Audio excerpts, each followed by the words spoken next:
Hello friends, welcome to CJoy Yoga.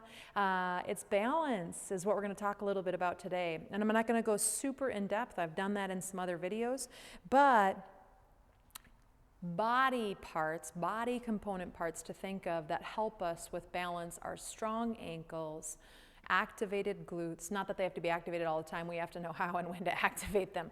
And I would say the same of our core. It's not that we need a really strong core. We need certain parts of our core to turn on that haven't been turning on, and there are probably some parts that have been overdoing the core, and they might need to become a little more supple, right? So finding that core balance. Today, this particular exercise is glute, glute, glute, glute, glute, glute, glute, glute. The other ones will come into play, but I want you to think about your glutes with this one.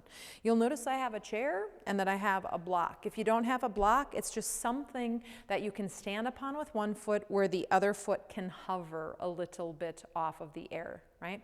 Off of the air? Anyway, welcome.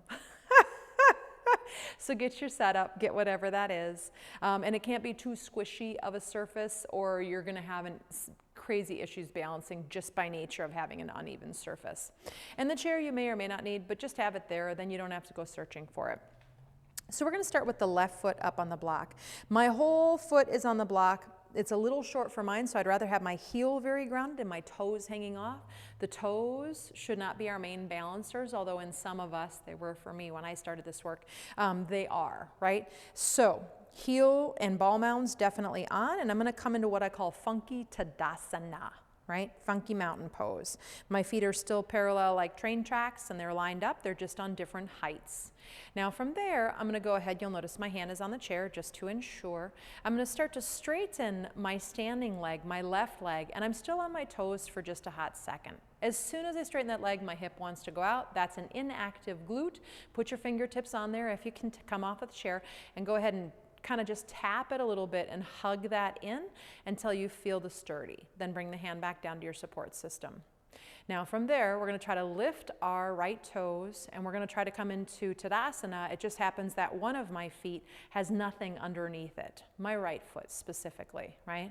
And maybe you start to play with taking your hand off of the chair, and it can still be next to it. Find a steady gazing point, not me, I'm moving. Find either something on the floor, not my favorite, usually we cave the chest in, so looking up a little higher, maybe a little below the horizon. Find a non-moving, steady spot and start to play just simply with that. And go ahead and bring that down. Pardon me for putting my back to you, but I think it's good to see this other side of me and what's happening. So we're just going to simply turn our bodies. You could move the chair to the other side, but put the right foot up. And again, I want my ball mounds and my heel to be on this very sturdily. Sturdily, is that a word? And I'm in funky Tadasana with my hand on the chair. Now I'm going to start to straighten my standing leg, my right leg, right? And I'm going to hug my right glute in. This is actually not my right leg, but I was mirroring you, so I'm continuing that, right? And as I hug that in, I might even tap it for a couple of beats just to get it to activate. It's a really simple way to manually manipulate the muscles, right? Now try to keep all of that and see if you can't lift your left toes so that you have your feet both on the same level in Tadasana, right?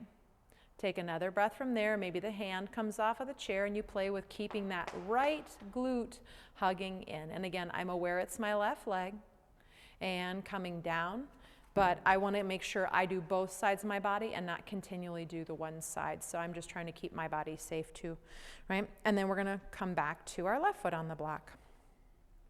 One more addition to this, and that might be plenty. You might just work with that. You might keep your toes on the earth initially until you find it. The deal is that it doesn't matter if you're doing everything up and hands off the chair if you're not activating the glute. What benefit are you getting, right?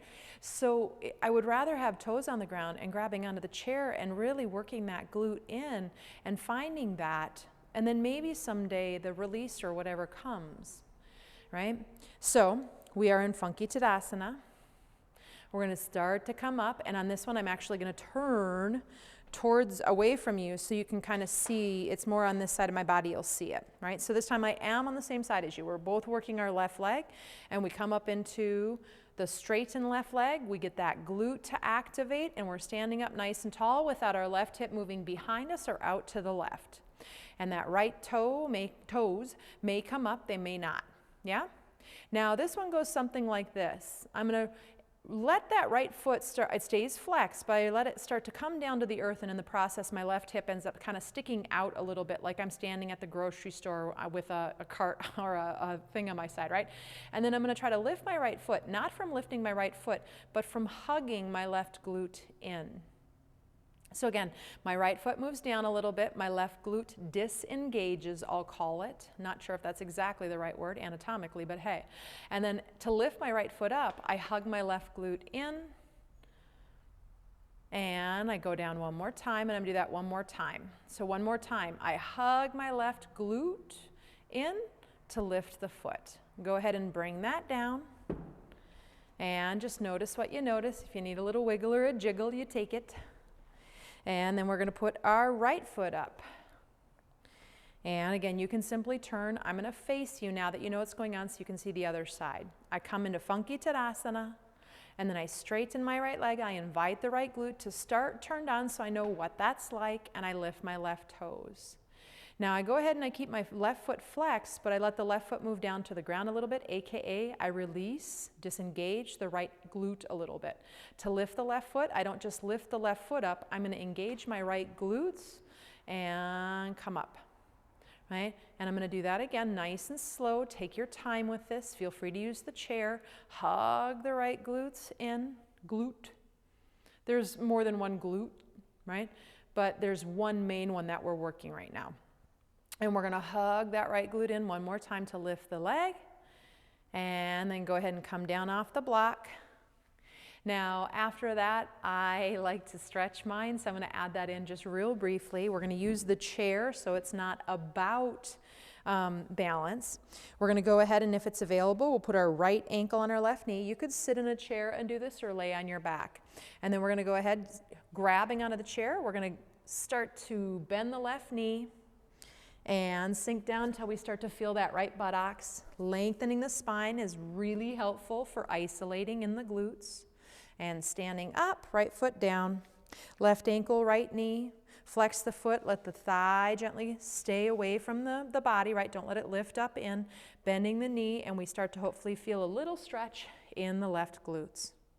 Straighten the leg, feet down on the ground. I'm into double thumbs up lately. As usual, if you like these films, post them on Facebook, Instagram, Twitter, email them to friends, get them out there. It helps people find us. We appreciate it. Thank you. Be well, friends.